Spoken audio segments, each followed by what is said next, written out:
Are you doing all your PT exercises to a T and you still have pain? A lot of times pain can have nothing to do with your mobility and strength and have everything to do with the stuff going on in the rest of your life. And it's not your fault if you didn't think about this because nobody really talks about it. But if you stay till the end of this video, you're going to learn exactly what lifestyle factors you need to look at when you're having pain, how this even affects pain in the first place, and how you can get a handle on it so that you can start to make progress in the gym again. Hey, I'm Dr. K. I am a physical therapist and a strength coach, and I help women who like to be fit and strong in the gym to get out of pain and get back to their lifting so they can feel like a badass in the rest of their life again.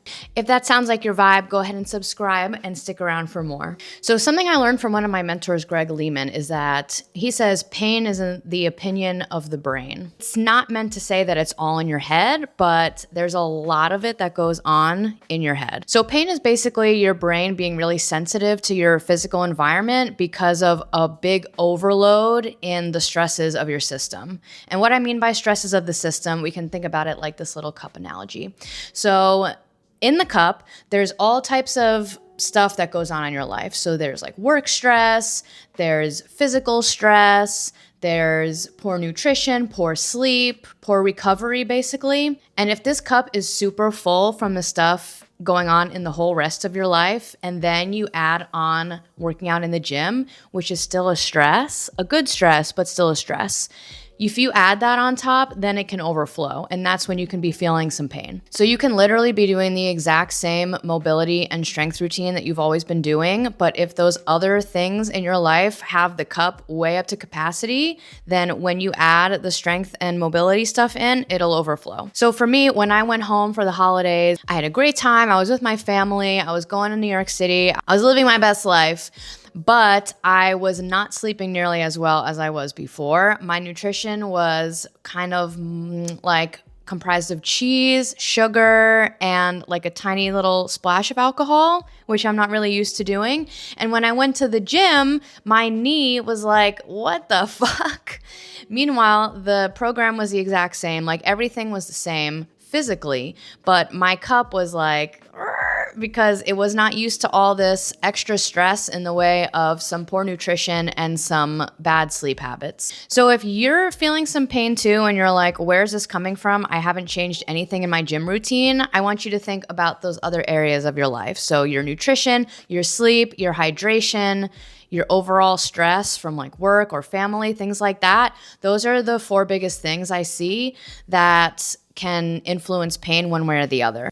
So with the nutrition situation, I can just give like overarching recommendations, but I can do another video that's a little more nuanced for this. But generally, vegetables are good, protein, getting enough water intake, all those things, the heavy hitters. The thing I see most with my clients is under eating, especially in the protein department. So if you just use like an online nutrition calculator, it's pretty easy to see where your protein intake should be and what your overall calories should be. And those are the 2 metrics I would start to track just to make sure that you're on track with the amount of exercise that you're doing and what your body is currently looking like right now. Because a lot of times, like if you're super stressed, you might be under eating. So those 2 would even just go hand in hand. If you have a lot of like work stress or you changed your desk setup, you started to work from home and now you're like a couch shrimp when you're working, that's like a stressful situation to be in. So if you think back to when your pain started up or when you had a spike in pain, think about that too. Like, did anything change in your usual routine and your work environment? That could be a clue as to why things felt different for you, even though you were not doing anything different in your physical routine. So for stress in general, I always recommend a little morning routine if it's possible. And I mean, it takes like 5 minutes. I've timed mine before. I just like get out of bed, come into this room, which is also my whole apartment is this like room here. And I do a little yoga stretching. I do a little closed eyes, breathing, meditation situation. And that's literally it. And I know if I don't make time in the morning to do that, I really don't feel well the rest of the day, to be honest. So I think that's something that's pretty easy to implement if you notice that there's like stresses in your life that you can't do much about to curtail the actual stressor right now, at least you can give your body some more capacity to tolerate that by doing some down regulation first thing in the morning.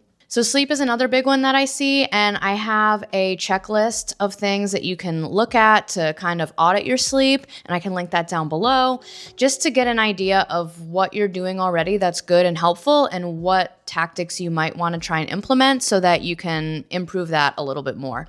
Things like wearing a mask to sleep, using blackout curtains, making the room a certain temperature, all these things that at the very least, if you're having trouble sleeping, at least you're able to have a handle on all these variables that could be affecting it one way or the other. And then the last thing that I see the most commonly that is filling up people's cup to the point of overflow is just their thoughts about movement in general, their fear of movement. And I talked about this a lot in my last video, but just the mental side of rehab and recovery, it can be really daunting to try and squat again after you hurt yourself squatting like 3 months ago.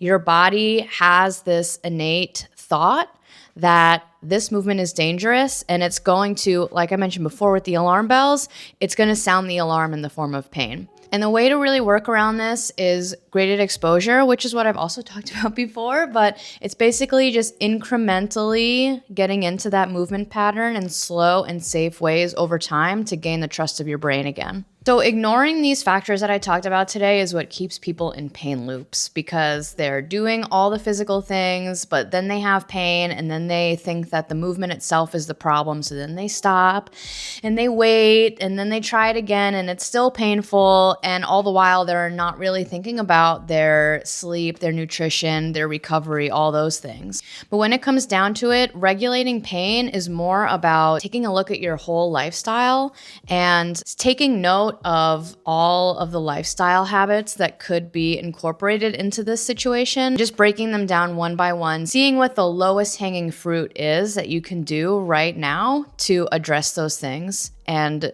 start to reduce your pain. This is especially true when a provider just tells you to stop lifting or don't go to the gym as much. Like, that might help, but it's just a tiny piece of this whole overarching puzzle, and they're not telling you about it. So what I talked about today is all part of this biopsychosocial model, basically is what it's called. It basically means there's the biology part, like the movement, the strength, the mobility, all of that. There's the psycho part where it's like how your brain feels about all of this. And then the social part is other aspects like being part of a community, feeling like you have meaningful work, not feeling isolated, feeling like you belong somewhere, things like that. So it's basically a holistic way of looking at pain. This is what I love to use with my clients because yes, like we're gonna be in the gym, we're gonna be lifting heavy, but we also need to be looking at all these other factors and making sure that we're addressing everything so that you can maintain your gains without going through this needless pain loop. And yes, the physical part is still a piece of this whole puzzle. So in my next video, I'm going to be walking you through a whole hip mobility series. So if that's interesting to you, stick around for that next week and I'll see you then. Bye.